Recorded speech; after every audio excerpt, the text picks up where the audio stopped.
Hey, music educators. So, K-pop Demon Hunters, I know a lot of you are going to want to engage with this movie and all the various aspects of it in your classes. If you're not back to school already, you're going to hear students talking about it, and there are already folks, Darlene Machacon, for instance, talking about why we ought to be thinking about teaching the film. Now, so I've seen it already with my kids, the kids that I have in my family as a dad, and my mind was sort of blown and kind of firing on all cylinders of like possible ways to engage with it. And I think it would be kind of fun to kind of think through some of that right now. I think right away the go-to for a lot of music teachers is likely to focus on the music, right? So K-pop as a genre, or taking the music from the film and having students perform it, having students use some of the music as listening examples for like very typical curricular content. And here, I think sometimes if we don't think like critically or expansively about this, there's always, I don't want to say like danger, but there is the potential to take concepts that were possibly derived from Western art and folk music and sort of superimposing them on musics from all kinds of other cultures. And in this case, you know, you could possibly address things like various aspects of rhythm, form, harmony, texture, all your sort of elements of music.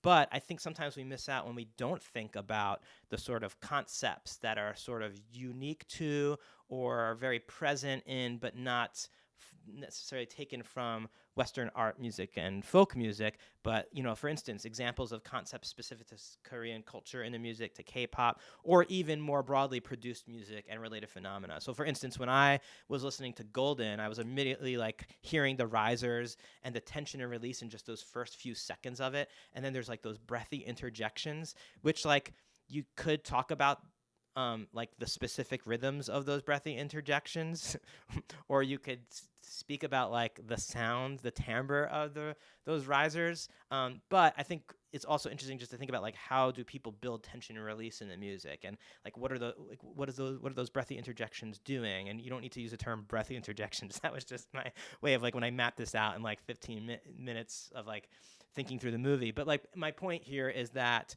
when you are teaching with films and movies and music from, in this case, K-pop Demon Hunters, you know, you might want to go straight to those like parts of your curriculum that are already existing, but I would encourage you to think about like how does this movie encourage us to maybe possibly expand on our curriculum and think more broadly about a curriculum. That also brings us to critical analysis. You know, I think a lot more music educators now are engaging in critical analysis of texts, whether those texts are films or music. So you could, to whatever your area of like expertise is, like engage in conversations around how people are represented in the movie.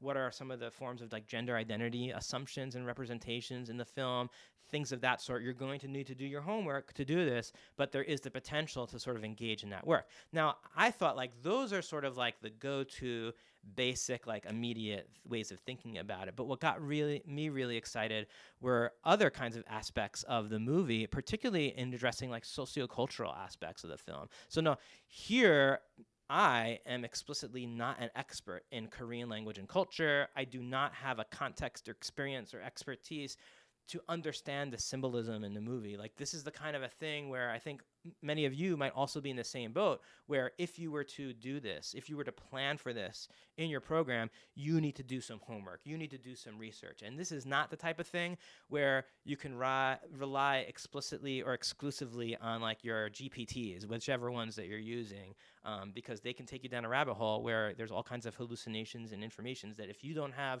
the expertise to know how to gauge the veracity of what you're getting, like, you know, you need to do your homework and do some research. So when I was watching the movie, one of the things that was in kind of that I kept wondering about was that sort of the tiger and the magpie that keep coming back. And so I was curious about that. I was kind of going on the internet, looking around, watching some YouTube videos, and I came across this, and I hope I pronounce it correctly, but I apologize if I don't, but Shakodo, which are these sort of this painting style of where you have these tigers, and one example of it are the tigers and magpies. And what I found really interesting, in addition to the art itself, was from what I was learning were these sort of like subtle critiques of power through the art. And I thought, wow, there's a lot of potential in that for a project. And I'm really thinking here about project-based learning. And I'm thinking here about expansive ways of thinking about music curriculum to address some of these sociocultural issues. Now, if you don't have this expertise, you could say, okay, I'm not going to engage with that at all. But if you did want to work it in your classroom, you could be responsible and connect with folks who do have that expertise, do the research that's needed to engage in that work. But what I'm at least inviting you or encouraging you to do is to, maybe start with the music aspects of things and to start with like your go-tos, but to also think through like, okay, what are some of the sociocultural aspects of the film? What are some of the things that maybe students in your program might be aware of or might know? What are some of the things that you can find online to sort of expand out beyond the typical? And that takes me to one of my favorite things to think about, which are like the themes that are embedded, in this case, in the film, that have so much potential for project-based learning. And so I was just kind of jotting a couple of them down really quickly. One was the idea of like good versus evil, or the idea of like belonging and identities, and this kind of pops up throughout the film. You have this sort of theme of like projecting strength and power, but without hate, without denigrating people, and sort of like the tensions in that. So for instance, when you have Takedown and Golden, and these two different styles of music and these two different messages in the music and how the different characters feel about that, there's so much in there that has potential for like building out a project around that. Or you have these generative questions that, whenever you're doing project-based learning, you go straight to kind of thinking about these generative questions, but like, what do people run from? You think about like Rumi in the movie, and like, what is Rumi running from? Like, what are you all running from? What does that mean to us? Like, how could we express that through music? What are some other characters or like personas in music that have been expressed through the ages of people running from something? Or what does it mean to be free? Or like The Best of Us, I thought was like a great theme. Like, what is like the potential anthem of 2025 of like, you could use, the song to like, sing that, but you could also say like, what is the best of us right now? And how do we express that through music? Or I think one of my, I don't want to say favorite, but one of the things that I was like really kind of thinking about was this idea of having a voice, losing a voice, and regaining your voice. That's sort of like woven throughout the film. And like, oh my gosh, how much potential is there for music education, where like you could go the route, like the literal route of vocal health. That's not necessarily what I was thinking about, but you can go into so many metaphorical directions of what that means to young people today, right now. And like, how do you weave that into a music project? What does that sound like, or what could that mean in a performance? What does that sound like or mean, or what could that be like if you are creating music that represents a sense of how you feel, with the idea of like having a voice and losing a voice and regaining a voice?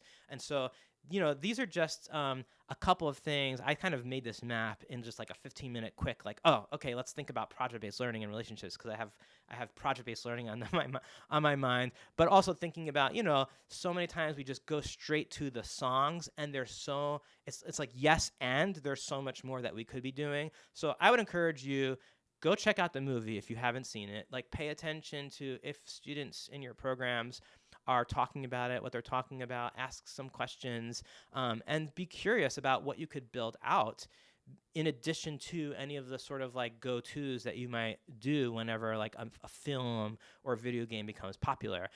If you're not as familiar with project-based learning and you want to learn more about it, I am having a class this fall, learner-centered and project-based music teaching. So even if you're not a current student at ASU, you can sign up for the class as a non-degree student, either for graduate credit, or you could sign up for professional development hours. That's a possibility. Just message me if you're interested in that.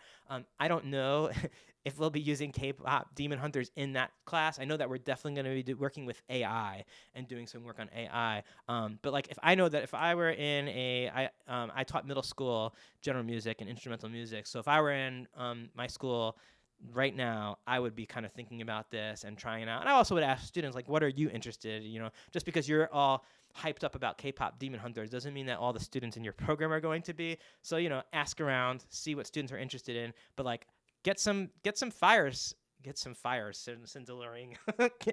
Get some cylinders firing to think through what the potential is of this film and the music and the culture and the ideas in your music program. And I'd love to hear what people are thinking about and how you're working through that. All right, have a good one.